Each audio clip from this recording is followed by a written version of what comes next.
بسم اللہ الرحمن الرحیم۔ حدیث نمبر 307۔ حضرت اسماء بن ابی بکر صدیق رضی اللہ تعالی عنہا سے روایت ہے کہ انہوں نے کہا، ایک عورت نے رسول اللہ صلی اللہ علیہ وسلم سے سوال کیا۔ اس نے پوچھا کہ یا رسول اللہ، آپ ایک ایسی عورت کے متعلق کیا فرماتے ہیں جس کے کپڑے پر حیض کا خون لگ گیا ہو؟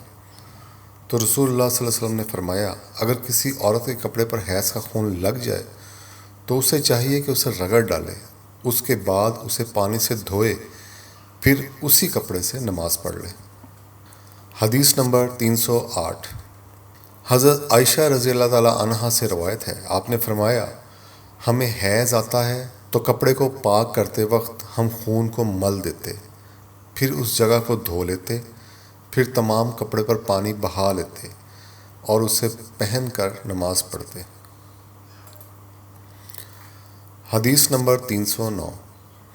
حضرت عائشہ رضی اللہ تعالی عنہا سے روایت ہے کہ نبی کریم صلی اللہ علیہ وسلم کے ساتھ آپ صلی اللہ علیہ وآلہ وسلم کی بعض ازواج نے اعتکاف کیا، حالانکہ وہ مستحاضہ تھیں اور انہیں خون آتا تھا، اس لیے خون کی وجہ سے تشت اکثر اپنے نیچے رکھ لیتیں۔ اور اکرمہ نے کہا، عائشہ رضی اللہ تعالی عنہا نے قسم کا پانی دیکھا تو فرمایا، یہ تو ایسا ہی معلوم ہوتا ہے جیسے فلاں صاحبہ کو استحاضہ کا خون آتا تھا۔ حدیث نمبر 310۔ حضرت عائشہ رضی اللہ تعالی عنہا سے روایت ہے، آپ نے فرمایا کہ رسول اللہ صلی اللہ علیہ وآلہ وسلم کے ساتھ آپ صلی اللہ علیہ وآلہ وسلم کی ازواج میں سے ایک نے اعتکاف کیا، وہ خون اور زردی نکلتے دیکھتیں، تشت ان کے نیچے ہوتا اور نماز ادا کرتی تھیں۔ حدیث نمبر 311۔ حضرت عائشہ رضی اللہ تعالی عنہا سے روایت ہے کہ بعض امہات المومنین نے اعتکاف کیا، حالانکہ وہ مستحاضہ تھیں۔ اوپر والی روایات میں ان کا ذکر ہے۔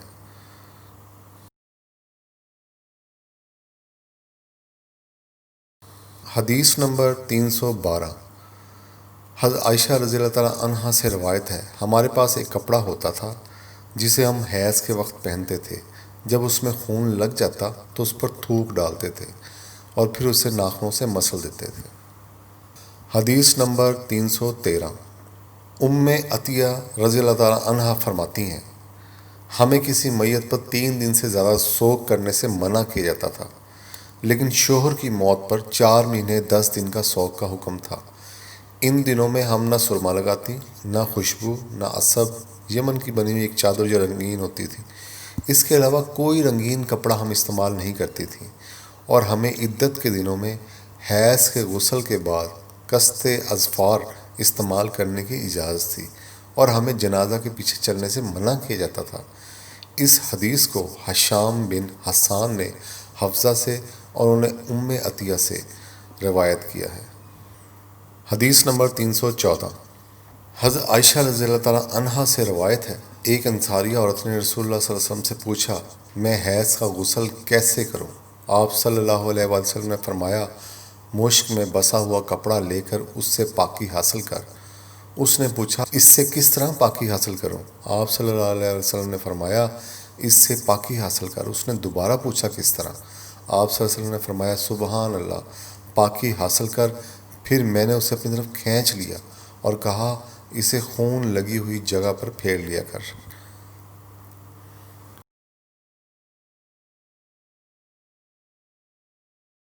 حدیث نمبر 315۔ حضرت عائشہ رضی اللہ تعالی عنہا سے روایت ہے کہ انصاریہ عورت نے رسول اللہ صلی اللہ علیہ وسلم سے پوچھا کہ میں حیض کا غسل کیسے کروں؟ آپ صلی اللہ علیہ وسلم نے فرمایا، ایک مشک میں بسا ہوا کپڑا لے اور پاکی حاصل کر۔ آپ صلی اللہ علیہ وسلم نے 3 دفعہ فرمایا، پھر نبی کریم صلی اللہ علیہ وسلم شرمائے اور آپ صلی اللہ علیہ وسلم نے اپنا چہرہ مبارک پھیر لیا، فرمایا کہ اس سے پاکی حاصل کر۔ پھر میں نے انہیں پکڑ کر کھینچ لیا اور نبی کریم صلی اللہ علیہ وسلم جو بات کہنا چاہتے تھے وہ میں نے اسے سمجھائی۔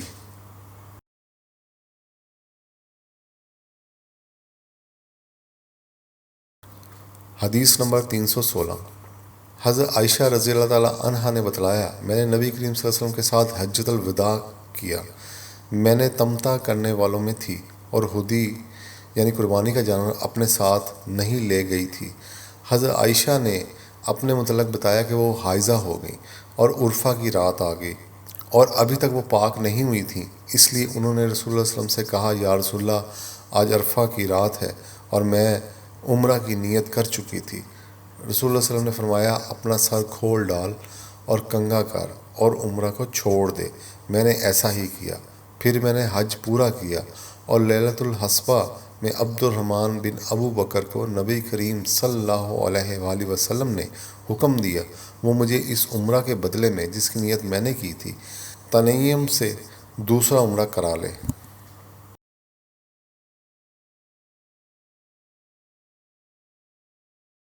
حدیث نمبر 317۔ حضرت عائشہ رضی اللہ تعالیٰ عنہا سے روایت ہے، ہم ذی الحج کا چاند دیکھتے ہی نکلے۔ رسول اللہ صلی اللہ علیہ وآلہ وسلم نے فرمایا، جس کا دل چاہے تو اسے عمرہ کا احرام باندھ لینا چاہیے، کیونکہ اگر میں حدیث ساتھ نہ لاتا تو میں بھی عمرہ کا احرام باندھتا۔ اس پر بعض صحابہ نے عمرہ کا احرام باندھا اور بعض نے حج کا۔ میں بھی ان میں سے تھی جنہوں نے عمرہ کا احرام باندھا، مگر عرفہ کا دن آ گیا اور میں حیض کی حالت میں تھی۔ میں نے نبی کریم صلی اللہ علیہ وسلم سے اس کے متعلق شکایت کی تو آپ صلی اللہ علیہ وسلم نے فرمایا کہ عمرہ چھوڑ اور اپنا سر کھول اور کنگھا کر اور حج کا احرام باندھ لے۔ میں نے ایسا ہی کیا، یہاں تک کہ حصبہ کی رات آئی تو رسول اللہ صلی اللہ علیہ وسلم نے میرے ساتھ میرے بھائی عبد الرحمن بن ابی بکر کو بھیجا۔ میں تنعیم میں گئی اور وہاں سے اپنے عمرے کے بدلے میں دوسرے عمرے کا احرام باندھا۔ حشام نے کہا، ان میں سے کسی بات کی وجہ بھی نہ حدی واجب ہوئی اور نہ روزہ اور نہ صدقہ۔ تنعیم حد حرم سے قریب 3 میل دور ایک مقام کا نام ہے۔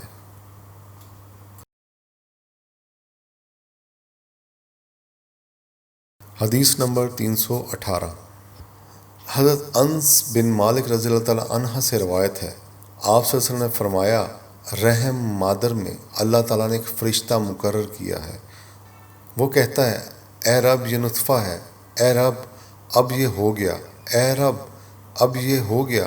پھر اللہ چاہتا ہے اس کی خلقت پوری کرے تو کہتا ہے، مذکر یا مؤنث، بدبخت یا نیک وقت، روزی کتنی مقدر ہے اور عمر کتنی، پس ماں کے پیٹ میں ہی یہ تمام باتیں فرشتہ لکھ دیتا ہے۔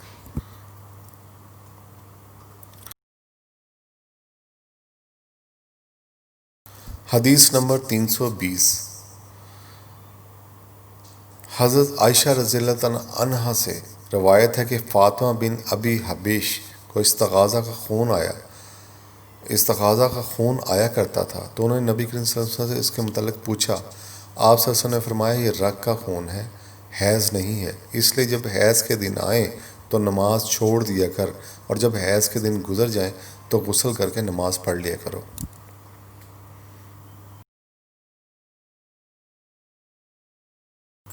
حدیث نمبر 321۔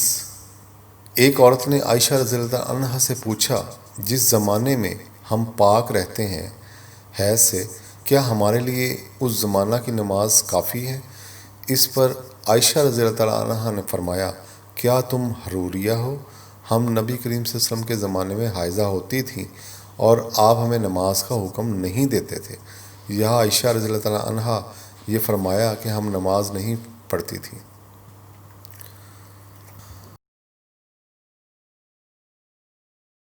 حدیث نمبر 322۔ ام سلمہ رضی اللہ تعالیٰ عنہا نے فرمایا، میں نبی کریم صلی اللہ علیہ وسلم کے ساتھ چادر میں لیٹی ہوئی تھی کہ مجھے حیض آ گیا، اس لیے میں چپکے سے نکل آئی اور اپنے حیض کے کپڑے پہن لیے۔ رسول اللہ صلی اللہ علیہ وسلم نے فرمایا، کیا تمہیں حیض آ گیا ہے؟ میں نے کہا، جی ہاں۔ پھر مجھے آپ نے بلا لیا اور اپنے ساتھ چادر میں داخل کر لیا۔ زینب نے کہا کہ مجھ سے ام سلمہ رضی اللہ تعالیٰ عنہا نے بیان کیا کہ نبی کریم صلی اللہ علیہ وسلم روزے سے ہوتے تھے اور اسی حالت میں ان کا بوسہ لیتے تھے، اور میں نے اور نبی کریم صلی اللہ علیہ وسلم نے ایک ہی برتن میں جنابت کا غسل کیا۔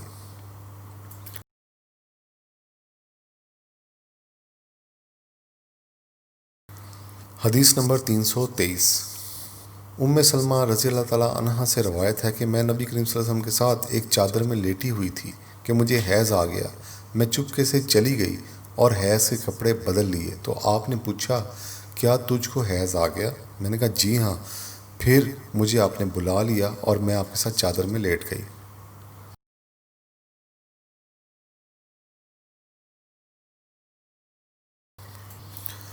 حدیث نمبر 324۔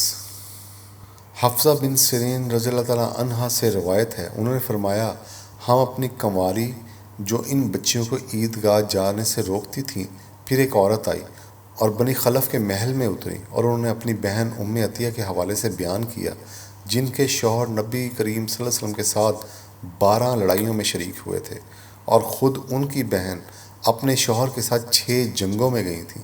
انہوں نے بیان کیا ہم زخموں کی مرہم پٹی کیا کرتی تھیں اور مریضوں کی خبر گیری بھی کرتی تھیں۔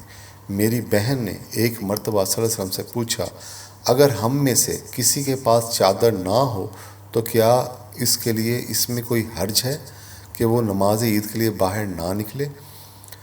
آپ صلی اللہ علیہ وسلم نے فرمایا اس کی ساتھی عورت کو چاہیے کہ اپنی چادر کا کچھ حصہ اس سے بھی اڑا دے اور پھر خیر کے مواقع پر اور مسلمانوں کی دعاؤں میں شریک ہو، یعنی عیدگاہ جائیں۔ اور پھر ام عطیہ رضی اللہ تعالیٰ عنہا آئیں تو میں نے ان سے بھی یہی سوال کیا۔ انہوں نے فرمایا میرا باپ آپ صلی اللہ علیہ وسلم پر فدا ہو۔ ہاں، آپ صلی اللہ علیہ وسلم نے یہ فرمایا تھا۔ اور ام عطیہ رضی اللہ تعالیٰ عنہا جب بھی نبی کریم صلی اللہ علیہ وسلم کا ذکر کرتی تو یہ ضرور فرماتی کہ میرا باپ آپ صلی اللہ علیہ وآلہ وسلم پر فدا ہو۔ انہوں نے کہا میں نے آپ کو یہ کہتے ہوئے سنا تھا جوان لڑکیاں، پردہ والیاں اور حائضہ عورتیں بھی باہر نکلیں اور مواقع خیر میں اور مسلمانوں کی دعاؤں میں شریک ہوں۔ حائضہ عورت جائے نماز سے دور رہے۔ حفصہ کہتی ہیں میں نے پوچھا حائضہ بھی؟ تو انہوں نے فرمایا کہ وہ عرفات میں اور فلاں فلاں جگہ نہیں جاتی تھی، یعنی ان جملہ مقدس میں جب جاتی تھی تو پھر عیدگاہ کیوں نہ جائیں۔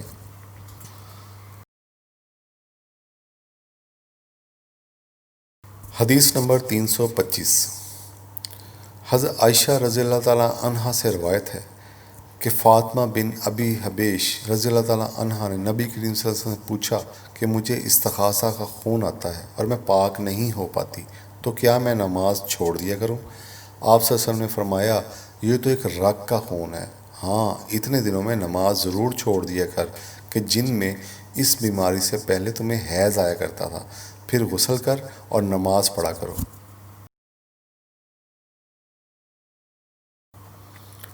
حدیث نمبر 326۔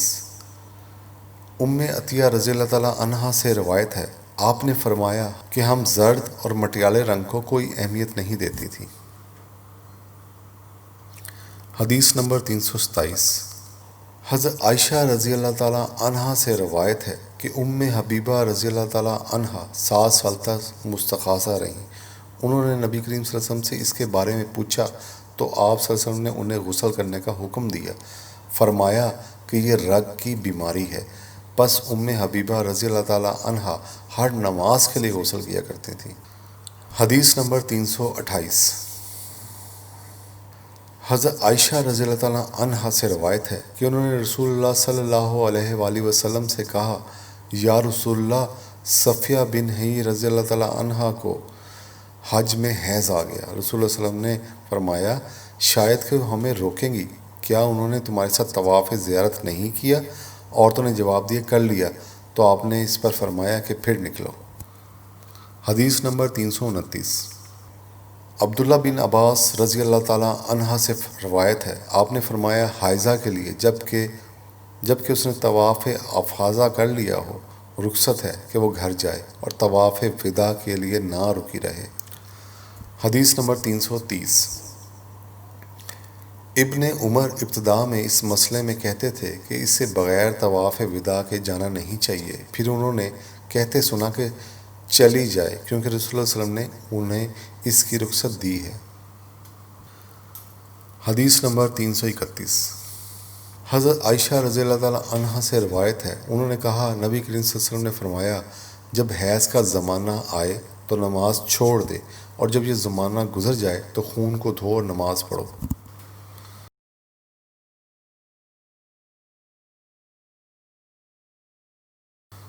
حدیث نمبر 332۔ سمرہ بن جند رضی اللہ تعالیٰ عنہ سے روایت ہے کہ ایک عورت ام کعب زچگی میں مر گئی۔ تو رسول اللہ صلی اللہ علیہ وسلم نے ان کی نماز جنازہ پڑھی۔ اس وقت آپ صلی اللہ علیہ وسلم ان کے جسم کے وسط میں کھڑے ہو گئے۔ حدیث نمبر 333۔ حضرت میمونہ رضی اللہ تعالیٰ عنہا جو نبی کریم صلی اللہ علیہ وسلم کی زوجہ مطہرہ تھیں، ثنا کہ میں حائضہ ہوتی تو نماز نہیں پڑھتی تھی، اور یہ کہ آپ صلی اللہ علیہ وسلم کے گھر میں نماز پڑھنے کی جگہ قریب لیٹی ہوتی تھی۔ آپ صلی اللہ علیہ وآلہ وسلم نماز اپنی چٹائی پر پڑھتے تھے۔ جب آپ صلی اللہ علیہ وسلم سجدہ کرتے تھے تو آپ صلی اللہ علیہ وآلہ وسلم کے کپڑے کا کوئی حصہ مجھ سے لگ جاتا تھا۔